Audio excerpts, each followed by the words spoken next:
Welcome to Moments of Clarity. It feels like it's been a million years since I've been on here, running around at the end of 2020, but we're going to start the year off right. And we are starting the year off with an all Queens edition. Yeah. All Queens edition, Yeah. Moments of Clarity. And I don't know, as you can see, we have the legendary Pharoahe Monch right here. I don't know if Pharaoh, you knows, but today is a major milestone for Queens because the Mets just pulled off a trade They got that could Lindor. impact for years. Francisco Yeah. Lindor and Yeah. Carlos Carrasco to the New York Mets. There we go. There we go. Yeah. Yes, Let's sir. get it. Let's get it. Let's Any get it. thoughts on the trade? That's huge, man. For the people out there, longtime Mets fan, we got a new owner now. And so, he got big bucks and long pockets. So we're Yes. gonna see what it is, man. Baseball is about talent. So we're gonna see what it is. I like the direction they're going in and the rookies and the young players and Polar Bear and all those cats. I love the team. Even though we didn't make it to the playoffs last year, I enjoyed the season last year. Yeah. Yeah, man. If we could just finally just have a seat, because we're always a second half team. Like second half, we kick ass, but we just get off to such a slow start. If we could actually come out the gate this coming baseball season, which I think people like Francisco Lindor, we got Jeff McNeil. Finally, hopefully he'll finally get a chance just to play at second base Mm-hmm. and stay stable for a while. I think if we come out the gate strong, we could definitely make the playoffs. And we already have a great lineup that's gonna be scary. The moves are not finished yet. We got George Springer, Yeah. who might possibly play center field for us if they want to break bread. Uh, Right. there's another trade. We might get Nolan Arenado. Mm-hmm. Maybe we Mm-hmm. have some assets Yeah. for that. Depending on if they want to take on the salary. So it's a few things. It's a few moves, and it's just finally one of the things that I love about baseball is that it's no salary cap. So you can literally go from 1 year of just despair to the Mm-hmm. next year, like, damn, we got a Yeah. squad. And Yeah. Got a you know, shot. the, Yeah. yeah, and the Mets have had good teams the past few years. Like, me and Rahman pre-COVID, we go Mm-hmm. to the games. It'd be Yeah. funny too. Like we're such Met fans. It's like it's a couple of games we went to where we just ran into each other. Like, yo, what the hell you doing here? He be with his Mm-hmm. wife Mm-hmm. GT. Like, Mm-hmm. yo, what the hell you doing here? I just came to see the game. So It's hopefully sad. It's sad. Like speaking about baseball, it's yeah. sad. Like a lot of brothers miss out on the sport nowadays because Hmm. it's not as popular. But it's a really dope sport, especially to go to the games and kind of be out in the atmosphere. And it's an analytical game, and obviously it's different from all the other sports for all the various reasons and obvious reasons. But yeah, just coming up in the era that we come from, is something that we grew up in. So yeah, man, baseball is my shit, man. Yes. And Mm, like you, I see you with like me, I should say, I see that you have such a love and appreciation for the comic book world and everything that it has expanded into. You got the figures in the background, a lot of people that I mm, love, the big comic book and cartoon fans. It's a right. lot of us in the industry too. Me and Pretty Lou was just talking about these things. Pretty Lou is a Mm, tremendous Batman fan. I think Pretty mm. Lou might be Batman in real life. He loved him so much. And last night we was on with Dougie Fresh, and Doug, surprised me that he's into the life too, into the world. He was saying that ecstasy, God bless ecstasy, rest in peace from Houdini, Rest in peace, ecstasy. put him on to the CW DC universe. Ecstasy Mm-hmm. told him, Mm-hmm. yo, you gotta watch Green Arrow, you gotta watch The Flash. And Dougie Mm-hmm. became big fans of those shows, which Yeah. surprised the Yeah. hell out of me. Yeah. Like I wasn't heavy DC, but those shows were well written and entertaining. Even Black Lightning, well, I definitely didn't collect, that shit. But the show is actually entertaining. You know what I mean? So it's bugged when you get into writing. That's everything.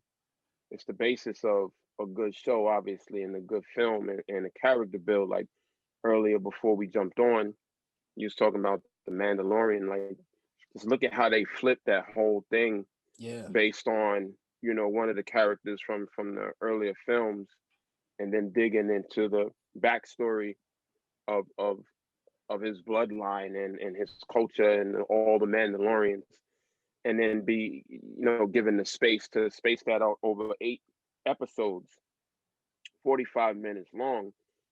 You get to sit back and look at your arc and look at the time you have to build each of these stories into an ending that streaming and cable has allowed entertainment to be now. And I think this is the best that Star Wars had to offer in a long time because of that. They're not trying to crunch everything into 2.5 hours and make toys for the kids and make everybody enjoy it. This shit was kind of hardcore. The Mandalorian shit was dope as fuck. Yeah. Amazing. We got my partner Rahman Dukes here. Rahman, please feel free to join in. I know you're not as big into the stuff as we are, but I am. I grew up on all that stuff, and Spider-Man and the Batman, and those is definitely like the top two. Like, as far as like continuous movies aside from shows, like that's the number one thing that I always look forward to. I watch Spider-Man religiously, like still to this day. You know what I'm saying? Like, I used to watch Spider-Man on Electric Company. You know what I'm saying? Yes, that was a highlight for me when he come out. Right. He was a little airy. Now that you look at it, he ain't never say no words. I know my sister used to always have jokes about me because she was like, "You used to be scared of that." I was like, "But he never used to talk. Yeah, he just kind of just popped up in the room and been like moving around and shit, like kind of all weird." And I'm like, "All right, cool." And then you think about the correlation to hip hop again, and now you're talking about Ghostface and Personas and Wu-Tang and rest in peace MF Doom, and I heard DMC just in an interview was talking about how he felt like he was the Incredible Hulk, and that was a lot of his inspiration. So even doing like Comic-Con interviews and shit like that as well, there's always been a huge connection between hip hop and the personas, especially the ill ones like Iron Man and Doom and what have you. So because it's like you put on a mask. It's like you put on a persona when you go up there on stage and you're like, yeah, I'm gonna let all of this, all of these thoughts and all of these rhymes out and get into this mode right now. So yeah. One thing I want to say about the Mandalorian, then I definitely, we want to ask you about MF Doom because he's one of our unsung heroes, man. I just was watching my man Robert Kenner, who was a mentor of mine at Vibe magazine, just put this post up where Zev Love X was speaking in front of Congress, and we'll get into all of that. But with the Mandalorian, I think the biggest reason for its success is because they actually got not just talented and extremely skilled filmmakers to do it. They got people who were actually fans. I think with especially the last 3 Star Wars movies, which I thought The Last Jedi was an absolute train wreck, and the one before that was horrible. The way they killed Luke Skywalker, it was just a train wreck. But with the Mandalorian, these guys they like us. It's like if we had the opportunity to do these things, the stuff we would like actually handle it with care and take it serious, and not just be about how much money can we make. Can we break $2 billion and stuff like that, and you know, when them guys brought back Luke Skywalker, Jesus Christ, that was just such a moment. Like, oh my God. Yeah. I felt like sending Disney like $22 for the ticket and popcorn money and parking money for parking and shit. That's how good that shit was. I felt like I was like in the theater, like I was like, I owe y'all extra money. This shit is so good. Yeah. Yeah. I was happy just to, you know, for the fact that like we was talking about just kind of coming up in this culture, you know, like with the figurines and, you know, superheroes that, you know, I got young sons and to be able to show them like there was a black superhero, like, you know, Black Panther. And, you know, you mentioned Black Lightning, like that's definitely like, you know, me and my wife, we love that show. You know, so it's been dope how, and I appreciated how they've been able to allow us to expand that, because it just never, you know, back in the days, like we never really had nothing for our culture alone. Exactly. Look at Luke Cage.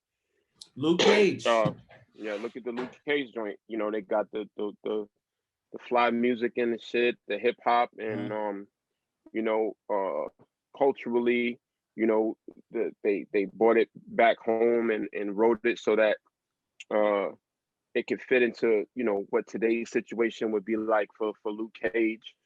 And that was dope. You know, I wish they had the budget to expand on that in terms of the Marvel world. But for what it was really, really, really, really dope.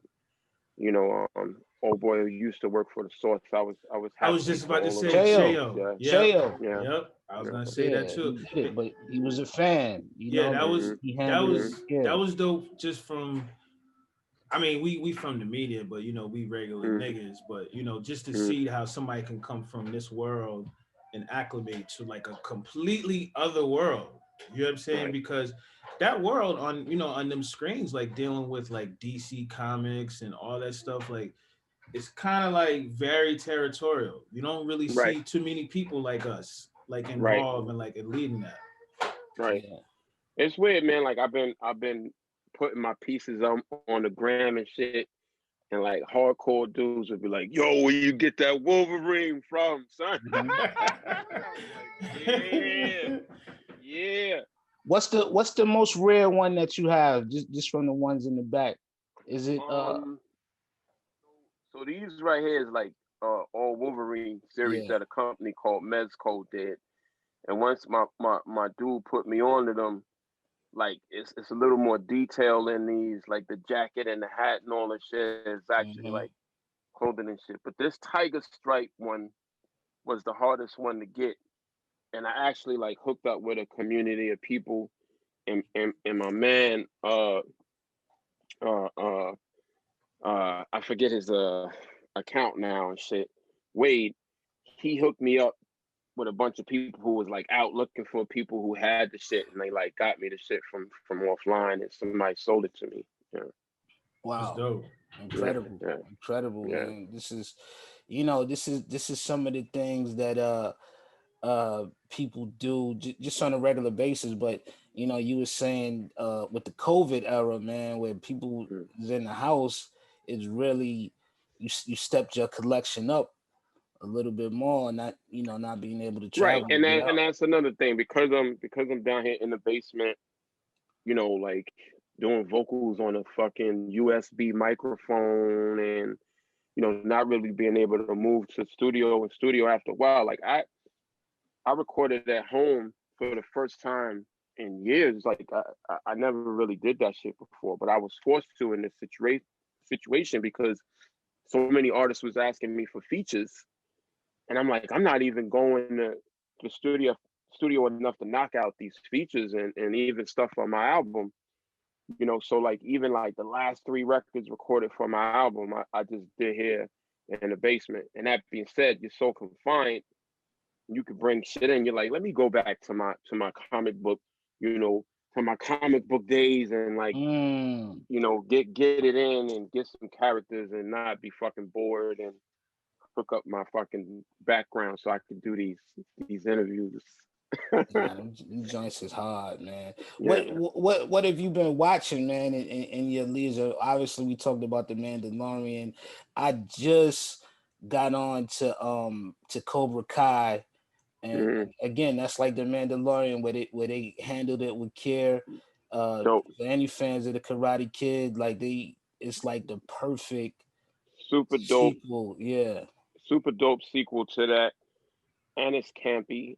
And it's like perfect kind of like, pandemic fucking show. It's like kind of perfect. silly, but kind of serious, but kind of, funny. You can get a a laugh off and some wild shit happened and then some emotional shit happened. So I really got into that as well. But uh films, I mean, uh Queen's Gambit was a series I like. You May Destroy Yourself. I May Destroy You. I May Destroy You was a series I got into on HBO. A lot of series, and then going back to like a lot of old films I missed out on. And I talk a lot about that shit online in terms of like what to watch with followers, and people be giving me tips. So that shit's been dope because I caught up on a lot of films I never seen before. Yeah, yeah. Yeah. You've been doing music for so long, man. Like, gee whiz, and but how was it? Because you've always been so well traveled, and tours, even stuff that may not get like the big major splashes. Like you've been moving, and all across the world. What was it like for you just be sitting down for such a long time? Um, it's wild, it's wild in the sense that I kind of lucked up in that I, knew working with a band because the new album, A Magnificent Day for Exorcism, is within a group called 13. It's Yeah, myself, Marcus Machado is the guitarist, and Daru Jones is the drummer. And like a lot of artists, I started planning this out at least 10 years ago. Even though I was working on other albums, I knew I wanted to do a project like this. So I was always thinking like, who would the musicians be or whatever. So some of the structure of the album I started to configure early, but then when it got down to the meat and potatoes, I knew I needed like some assassins to like bring in and make the shit like as rocked out as I needed it to be, and harder, as hard as I needed it to be, and as edgy as I needed it to be. Drummer who could do both Dilla timing and straight rock and roll timing. A guitarist who could play funk as well as some metal shit. You know what I mean? And yeah, these dudes are just assassins on that level. They're that good. So they were able to incorporate as well as come up with ideas. And they did. I've known Daru for a long time, and Marcus. I say that to say the bulk of this we got done before this all hit, and we were already. I was already in the mind frame of this is where the country is headed anyway. You're talking about 4 years ago. You know, it was the whole Trump administration coming in anyway. So that dystopian kind of end of the world vibe was there for me anyway. The crazy shit was still happening with people getting shot.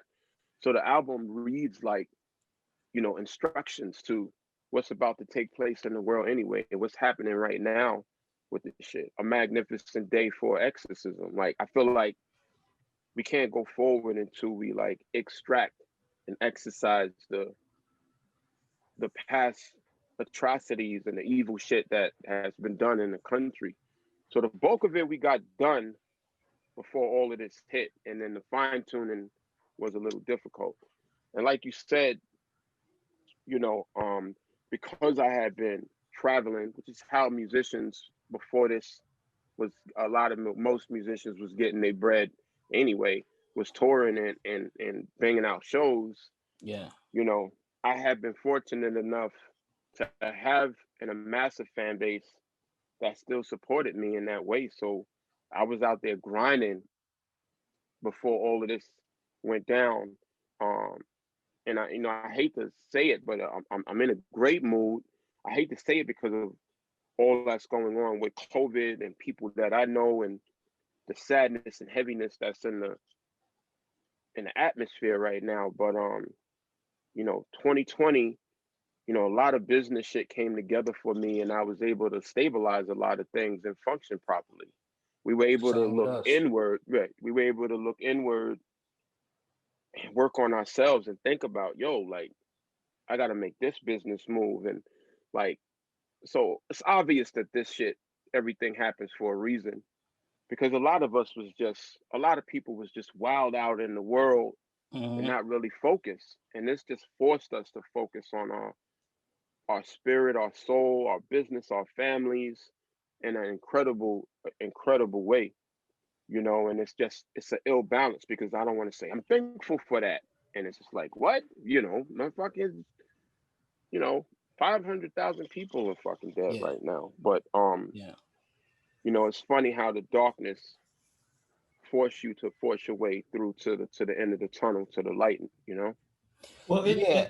Oh, go ahead. Go ahead. and not only that, like I think that it just really underscores that why when we talk about like, you know, our specific music, like rap music and artists in general, why we be like, yo, it's a culture. It's not just Mhm. music, it's a culture, because we're ordained where we came from these environments where we've always had our backs up against the wall. So we've always known how to adapt. 100%, a Yeah. hundred percent. And this is it's probably like one of the biggest challenges that we face. But it's like I think that last year has been like one of the most the most successful years as far as like the creative substance from music.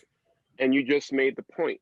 When Black people culturally and also hip hop is just forced under and oppressed, and we're not playing that shit, and that shit's not real music, and or fuck where you from, or Queens ain't real hip hop, or the South isn't. Whenever it's pushed down, motherfuckers push back.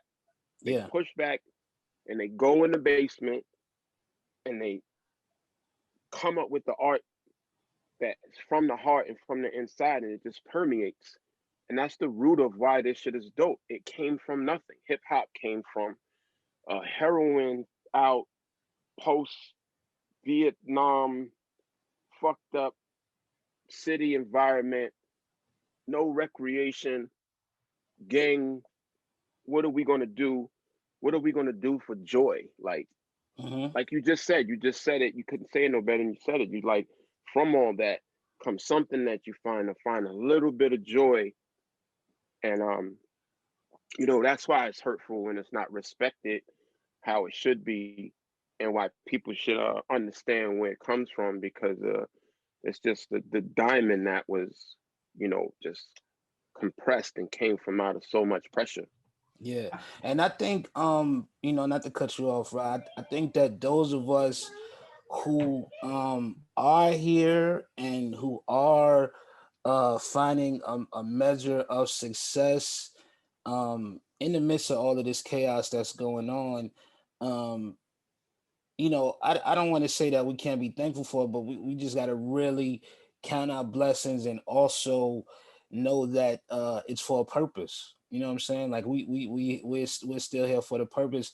Me and Rod, we been losing people left and right. He just lost Lately. his cousin. You know what I'm saying? I Right, got a right. cousin right now that's on a ventilator. Like I just got a text, like he just is waking up. You know what I'm saying? And all of Mm-hmm. that affects us, and we find success in the work that we do, and we try to keep the balance personal, but we just always keep perspective that us as some of the elder statesmen, some of the gatekeepers of this culture, we got to make sure that the messages and everything that we're putting out is just at the highest level, that we're documenting everything. And even for the artists, man, when I look at your song, Same Shit Different Toilet, Mm-hmm. that you put out in the midst of right after it came out. I Mm-hmm. think, maybe was it like a week after George Floyd that it came Yeah, out, like right ironically, after. me and Styles P had recorded that shit a year and a half prior to me putting it out, which is sad, which is what we're saying. Like, when I heard the music, I'm like, this is what the music feel like. It makes me feel like this. And you know, the shit is, you know, a reoccurring event.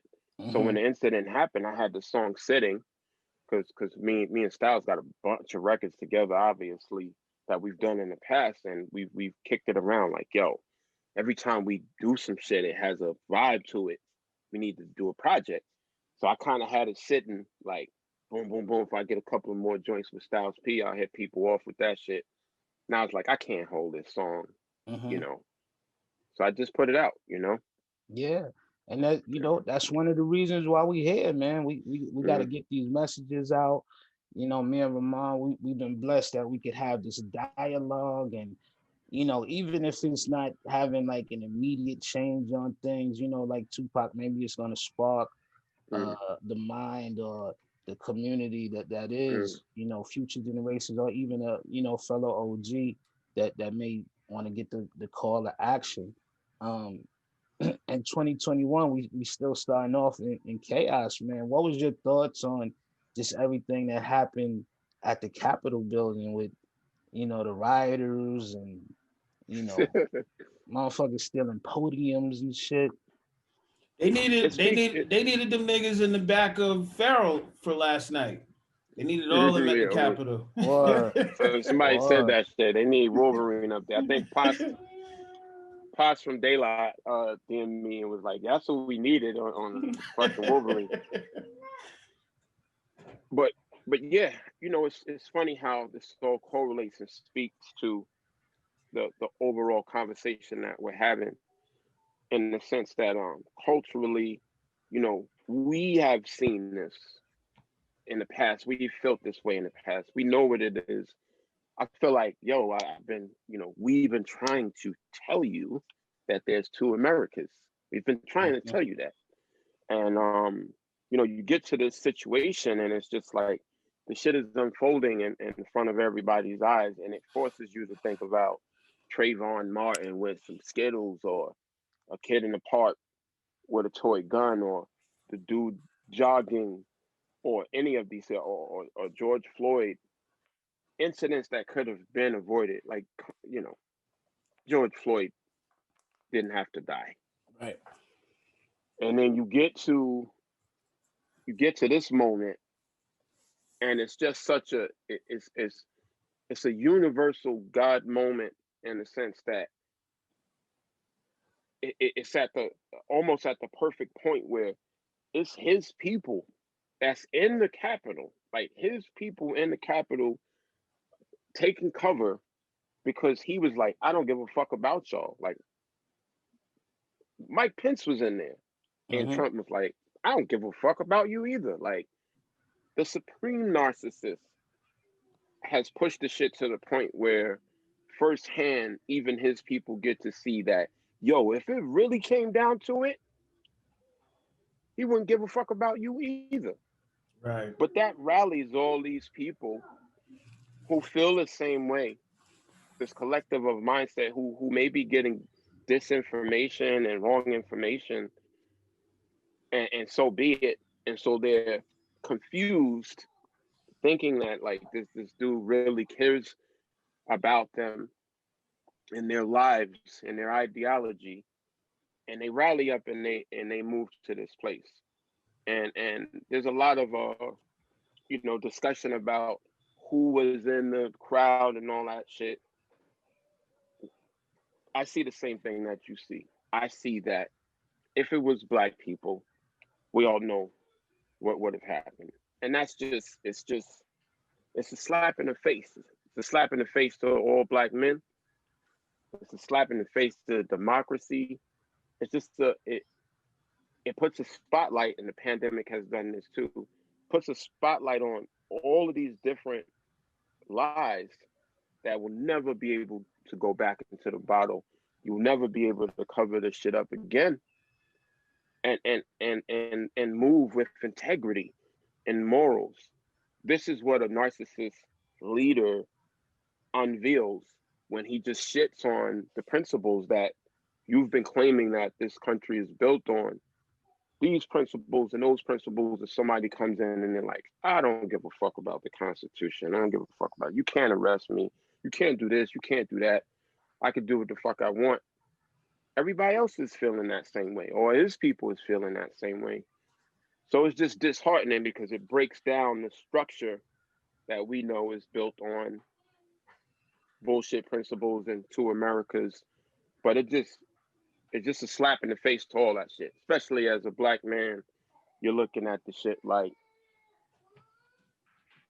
I've been trying to tell y'all, it's disheartening.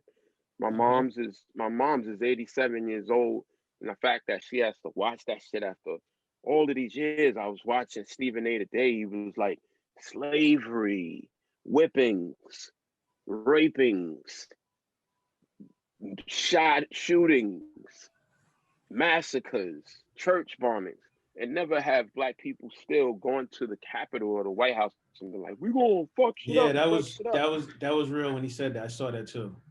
And the comment that he said too, where he was like, Trump was like, when it was Black Lives Matter, he was like, don't let us bring the dogs out. That was racist shit right there. Yeah. Right, obviously. And it's just, it's just obvious. It's photos of what the Capitol looked like during the Black Lives Matter protests. That shit looks like dystopian fucking futuristic army brigade battalion. That shit looked like fucking the Mandalorian was out that motherfucker with weapons. And I'm just like, yo. And a great portion of those people were white people peacefully protesting on the side of Black Lives Matters. They cracked an old white dude in the head and he hit his fucking head. They were shooting people in the face with bullets. Like, come on, be like, it's a double standard. Nobody wants to see a double standard. This shit is just, fucking unfair. Do you feel that, you've always been really intellectually conscious, and especially like, with your dialogue through music, since you came out, was there a certain point where you felt like it was more of a responsibility for you to speak out, like on some of these social injustices that what we're talking about, like now, like for example, I was like, wow, I gotta really salute you and give you the foresight because you have a record about removing somebody from office, and that's the biggest topic of the conversation today in the world. Yeah, same thing with that song. That's what we do as MCs. Cut from that cloth. You're trying to forecast and you're trying to predict. You're not trying to be behind the shit. You don't want to be as corny as to talk about this is the hot topic. Let me write some bars. We crack on MCs who do that. You want to be ahead of the game. So Paz approached me about that song, months ago. Like, yo, do we really got to have a discussion about this dude is a moron? Do we really need to do that? Let's make this record. So it's not something we recorded the week prior to the shit. It's like, this is what it is. Let's go hard body. And that's the same thing. With the new album. I stay away from mentioning things that I think other artists would mention because that's the type of fucking. And I don't mean to keep cursing. I'm sorry. I'm literally. Tell it how it is, brother. It's all right. Tell it how it is. I don't want to mention. You don't want to be in the same vein as what some other artists might say, even though we great minds think alike. So in trying to forecast, 4 years from when you're writing, 5 years from when you're writing, you're forced to think about that. And I'm a human, watching George Floyd with a knee on his neck, and then I'm gonna put out a project about some chains or my fucking figures or fucking a whip I just caught or whatever. Like, how can you not express that? I'm an artist. And I feel like I'm an artist in every sense of the word, and I want to be able to say vile shit, and I want to be able to say blackity black shit, and I want to be able to question brothers on their thought process and ideology on these matters, and then I want to jump over here and do my rock shit and do it authentically and unapologetically.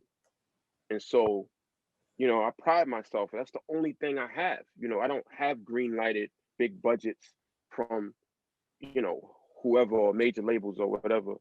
So the reason it takes me so long is I'm constantly like, all you have is your bars and the fact that your fans trust that you're authentic. So just try to stay true to that. I think that's one of the great things when we just look at back at your career, and I don't want to sound like the career is coming to an end. I know you got a lot more years to go. But the fact that you've been able to just operate so freely, you know what I'm saying? Like you look at some artists, man, and they really get put into this box, and when they try to step out, it's hard for them, especially artists that originated in, like, they say the 80s is the golden era, so I guess the 90s is the platinum era. Right. Just such a great time period. But coming from that 90s cloth is really a special thing. But being able to expand and get out the box, I remember there was a time, and I might be misquoting you because this was over 20 some years ago, but I remember there was a time when you was coming out, with all of the stuff that you was doing with Mos and everybody, and they were just trying to put you guys conscious rapper. It was such a thing where they was trying to put you in that box, and you was like, yo, man, I'm a regular guy. I'm Like from I'm from fucking South yeah. Jamaica, Queens. Like, what the fuck? And But so is all the other cats on yeah, the label, like, Brooklyn, whatever. And it's like, that's what I think Organized Confusion was a great blend of nerd shit and hood shit. A beautiful blend of nerd shit and hood shit, especially the second album. My man got killed. My this got that. My pops just died. I'm in the hood. I saw this dude. This happened. But I'm not gonna lie.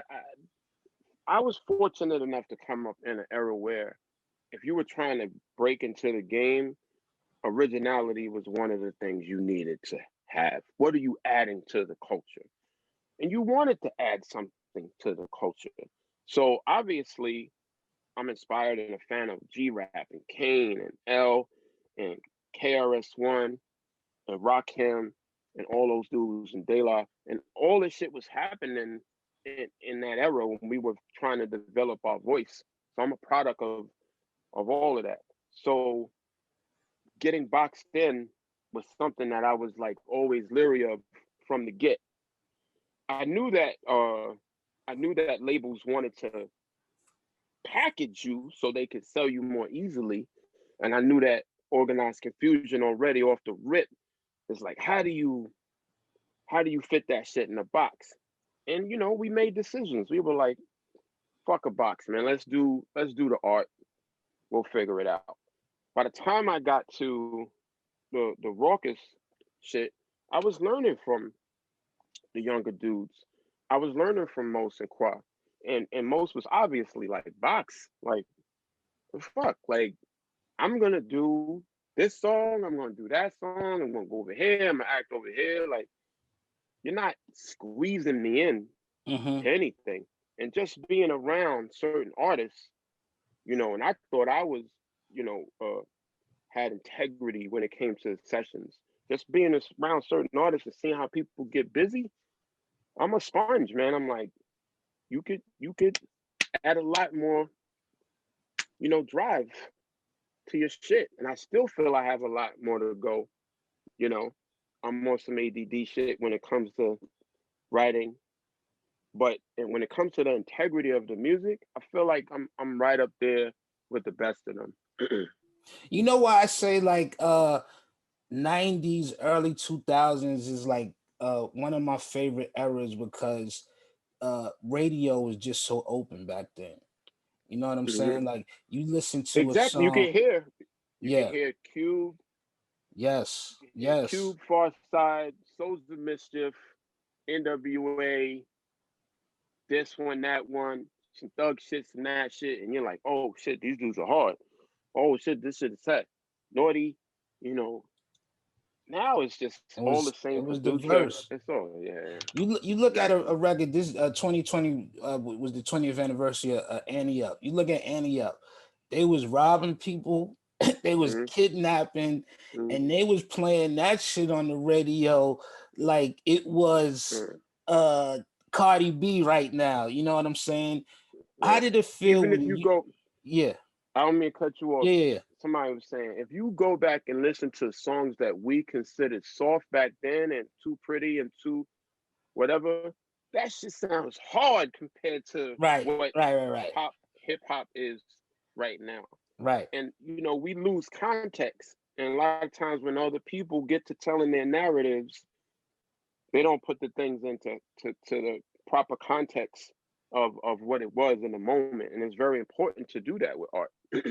Yeah, I was gonna say, how did it feel when you caught one, man? When that Simon Says just became such a runaway train, and you know the first of all, the beat is hard, so you know the rock and roll stuff that you're doing now, like you already could tell you had those sensibilities because that has such a rock and roll feel to it, and I actually seen you perform that in front of quote unquote rock and roll audiences before, and just went over. But lyrics hardcore, beat hardcore. How did it feel when you drop a record like that and it's getting as much love and attention as, you know, some of the commercial records at that time that was big on radio? It was a beautiful thing to see and feel come to fruition, in the sense that you know, I got the sample in the joint and looped it up, put some drums on it, and sat there and listened to the shit like right in the moment, and was like, this shit is fire. Like all you could do is fuck this record up. You know, you can't. I was talking to myself, obviously. I'm like, don't fuck the record up, bro. Like, this is the one. So also in that era, seeing the temperament of what was happening in the clubs, and New York had a place to break records like the Tunnel. Yes. There was all these sensibilities because I was in there with a pack of dudes actively in the wolves. Wolves, right? With a pack of wolves actively in there, watching and seeing what's moving the people and seeing what's going on. That's the advantage of having an actual physical place where you could break records that the South had for so many years in the strip clubs, and why they were like, oh, I know the pulse of what the girls want. I know the pulse of what the strippers want. I know the pulse of what the people want. There's a place, and then there's a place for DJs to play the shit and be like, yo, this shit right here is hard. You know, it's slapping. People are reacting to it. So the Tunnel was that spot amongst other different spots. So I had a, you know, opportunity to get on stage and see what works and what different works. So when I got that beat and I worked on it and I'm listening to it, before I even started writing, I was like, this is the tempo. You lock in at this tempo, and all you can do is fuck this record up.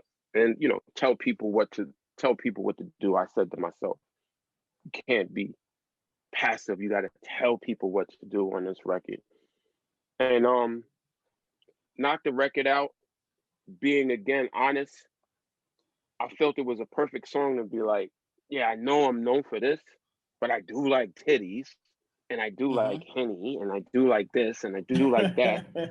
And, you know, so let me, you know, that is the purpose of, yeah, I said this shit. Like, that's the inspiration behind all that thought process in that song.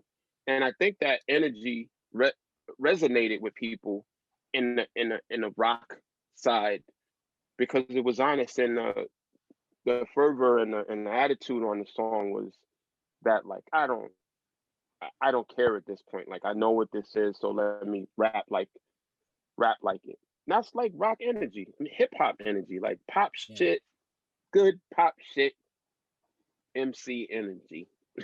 You know, I, that's what we all love. I think the greatest thing about that era, man, and I don't want to just keep going back, but I think the greatest thing about that era and what why it's so different today is that today you have these playlists that kind of dictate what's going to be the popular record or what's going to eventually go to radio. And I'm not dissing nobody who make the playlist, because I got some great friends that I know for 20 plus years that have impeccable music taste that make up some of these playlists. But I think the biggest difference is the playlist is somebody in their office saying that's the shit. The tunnel is you got people from, because the tunnel, that's to me, that's the biggest club night that we ever had in New York City, where you literally had people from all over New York. You had people from Jersey, people coming from Connecticut, people coming Right, from down south, right. all over just to experience it. It's a place where you could go in the club and you go to the bar, you might see Biggie right at the motherfucking bar.